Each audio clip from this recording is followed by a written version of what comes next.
नमस्कार, न्यूज 24 घडामोडीमध्ये आपलं स्वागत आहे। काही दिवसांपूर्वीच अहमदनगर MIDCतील नागापूर येथे युवकाचा गळा आवळून तसेच डोक्यात दगड घालून खून करण्यात आला होता। हा गुन्हा अखेर उघडकीस आलाय। अनैसर्गिक कृत्य करण्यासाठी सुरुवातीला दारू पाजली, मात्र विरोध केल्यानं नायलॉन दोरीच्या साह्यानं गळा आवळून आणि डोक्यात दगड घालून संदीप कमलाकर शेळके उर्फ बाळू याचा खून केल्याचं समोर आलं आहे।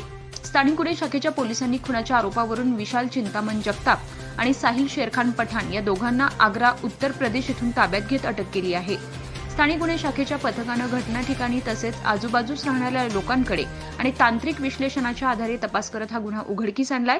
ही कारवाई जिल्हा पोलीस अधीक्षक राकेश ओला यांच्या मार्गदर्शनाखाली स्थानिक गुन्हे शाखेचे पोलीस निरीक्षक दिनेश आहेर यांच्या पथकातील सहाय्यक पोलीस निरीक्षक हेमंत थोरात, पोलीस अंमलदार रवींद्र कर्डिले, विशाल दळवी, भीमराज खरसे, फुरकान शेख, देवेंद्र शेलार, विजय ठोंबरे, सागर ससाणे, आकाश काळे, प्रशांत राठोड, अर्जुन बडे आणि MIDC पोलीस ठाण्याचे अधिकारी तसेच अंमलदार यांनी केली आहे। दिनांक 23/2 रोजी MIDC परिसरामध्ये संदीप उर्फ बाळू कमलाकर शेळके याचा मृतदेह मिळून आलेला होता।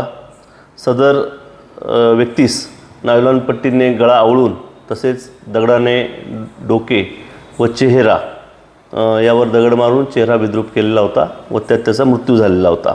सदर बाबत MIDC पोलीस स्टेशनला कलम 302-201 भादवीप्रमाणे गुन्हा दाखल करण्यात आलेला होता। मारणारे हे अनोळखी व अज्ञात असल्याने स्थानिक गुन्हे शाखा तसेच पोलीस स्टेशन यांचे पथक तयार करण्यात आलेले होते। पथकाने संयुक्तरित्या तांत्रिक विश्लेषण,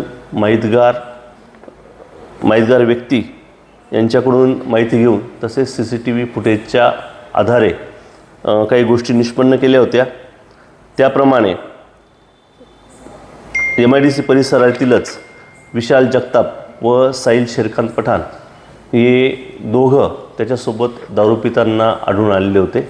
त्याप्रमाणे पथकाने दोघंही इस्मांना आग्रा येथे जाऊन ताब्यात घेतलेलं आहे।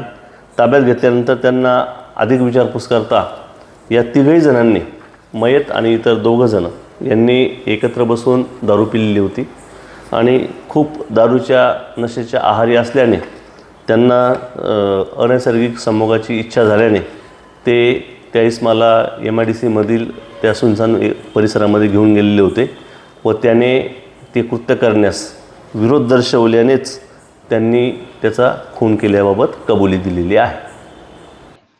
प्रतिनिधी स्वामी गोसावी, न्यूज 24 घडामोडी, अहमदनगर।